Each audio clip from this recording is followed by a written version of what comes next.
جشن تولدت مبارک عزیزم بازم مبارک جشن تولدت مبارک عزیزم بازم مبارک وقتی دنیا آمدی با تو خوشحالی رسید نور و احسانی خدا دادی رسید گفتم همه با دل و جان خودمی نکرد مبارک جشن تولدت مبارک عزیزم بازم مبارک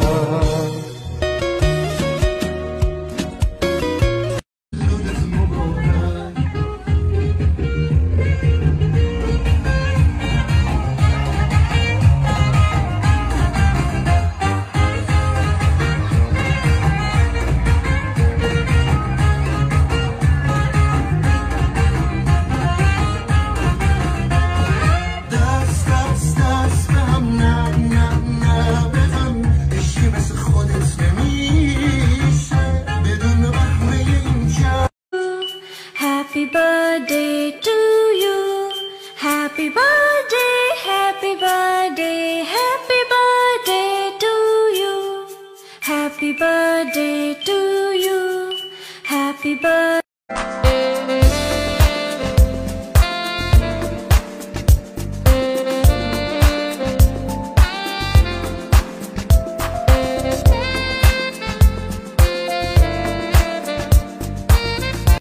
سلام دوستان عزیز، اینک من ستارش دیرکتر کمپانی فبیلیک شریفوما نیلوفر طول 2 سال می شود که در این کمپانی کار و فعالیت می کنم و می خواهم که مادرای دخترکایی که در خانه ششتگی هم و مثل من کودک میده دارند و می خواهند که کار کنند در خانهشان پس به کمپانی فبیلیک رجیستر شوین. من در کمانده خودم شما را قبول کرده به پول کار نشان میتیم تا یک زبان خوب را آمدنتون دستگیری میکنم و انشاءالله که از طرف من سزاواری پدرکای خوب میگرده. دخترای خوشرو، شما هم میتونین که به مثل زنهایی که در این کمپانی کار و فعالیت میکنن آرزوهای دلی خودشان عملی گردانده ایستادن، شما هم میتونین همین خیل کار کرده آرزوهای دلی خودتان عملی گردانین. پس به نمره روی اکران نویسین، با کار خوبتر میفهمونم.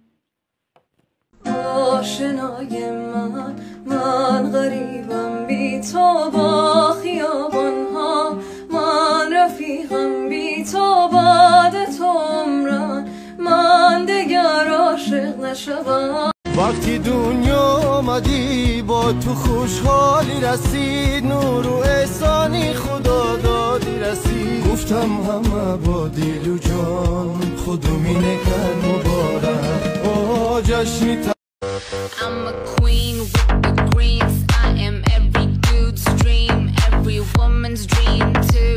I'm the type you've never seen. Keep a track of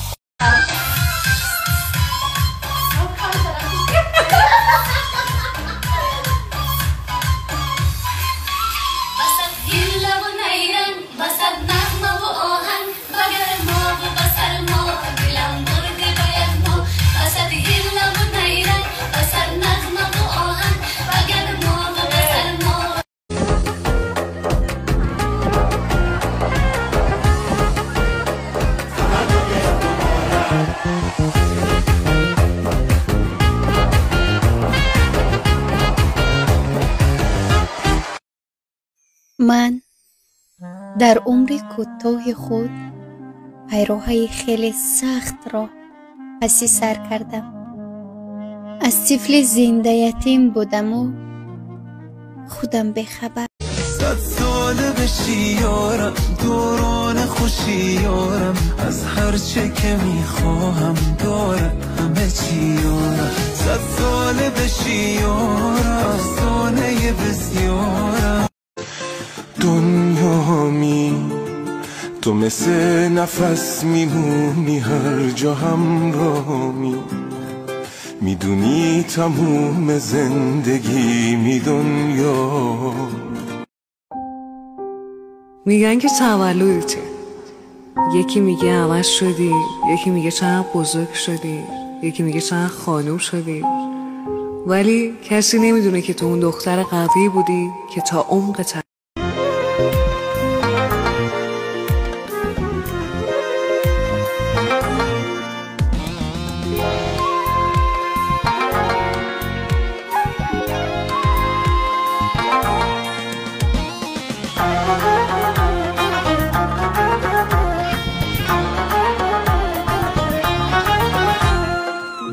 کی تاجیک دلبر دیدون قشنگ باریک اختر دیدون در من کی تاجیک دلبر دیدون قشنگ باریک اختر دیدون قدش بلند راست میگو ابروش کمم راست میگو زد باشن راست میگو زیدی چمم راست میگو چی کنم وفا ندارم نگه بما ندارم زندگی نامرد است تقدیری پستم داد در اینی جوانی سر شکستم داد من که هرگز بدلی کسی ندادم آزاد روزگاری تلخ و سنگین را به دستم داد من که هرگز بدلی کسی ندادم